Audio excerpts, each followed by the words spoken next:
नमस्कार। आज हम एक बहुत दिलचस्प सामग्री पर बात कर रहे हैं।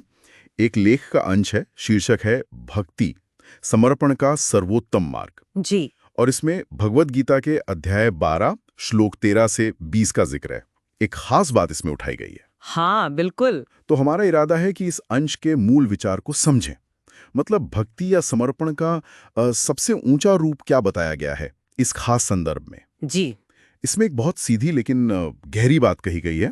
वो ये कि जो मन, वचन और कर्म से मुझे समर्पित है, वही भक्त मुझे सबसे प्रिय है। चलिए इसी पर थोड़ा और बात करते हैं। बिल्कुल। और ये समझना जरूरी है कि ये विचार मतलब मन, वचन और कर्म तीनों से पूर्ण समर्पण ये भक्ति के रास्ते में इतना केंद्रीय क्यों है। हाँ, ये सिर्फ वो बाहरी क्रियाओं की बात नहीं है। अच्छा, तो ये तीनों से समर्पण का मतलब क्या है असल में? क्या ये बस इतना कि जो सोचे वही बोले वही करे? सुनने में तो आसान लगता है। हाँ, सुनने में शायद सीधा लगे, पर इसमें गहराई बहुत है। इसका मतलब है एक तरह की पूरी सिंसियरिटी, पूरी ईमानदारी। मतलब हमारे अंदर यानी मन में जो हम कह रहे हैं, हमारे वचन, और जो हम कर रहे हैं, हमारे कर्म, जी। इन तीनों में कोई टकराव न हो, कोई विरोधाभास न दिखे। अच्छा। सब कुछ ईश्वर की ओर केंद्रित हो। ये एक तरह से यूं कहिए आंतरिक और बाहरी सच्चाई का पूरा मेल है। अच्छा, यानी ये सिर्फ अच्छे काम करने से या नेकी से, उससे भी ज्यादा है। ये तो पूरी शख्सियत के एक सुर में होने की बात हुई। हाँ, बिल्कुल। कि सोच, बातें, काम सब एक ही दिशा में, ईश्वर की तरफ। सही। हाँ, ये मांग ऊंची जरूर लगती है, पर भक्ति के मार्ग में इसी को आदर्श माना गया है। ये इस बात पर जोर देता है कि भक्ति कोई वो पार्ट टाइम चीज नहीं है। मतलब हफ्ते में एक दिन कर लिया या दिन में कुछ घंटे। हाँ। नहीं, ये आपके जीने का तरीका बन जाए।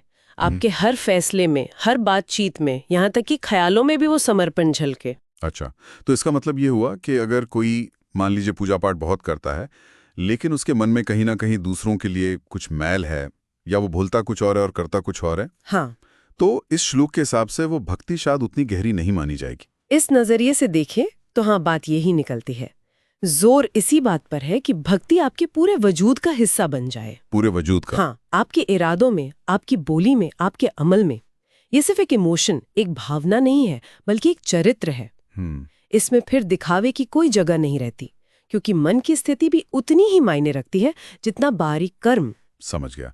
तो मेरे इस पूरी बातचीत का निचोड़ अगर निकालें तो ये अंश हमें ये बता रहा है कि ईश्वर को सबसे प्यारा भक्त वही है जिसमें ये तीनों लेवल, सोचना, बोलना, करना, पूरी तरह से समर्पित हो। बिल्कुल। ये एक कंप्लीट पैकेज है। हाँ, कोई आधा अधूरा मामला नहीं। बिल्कुल सही कहा।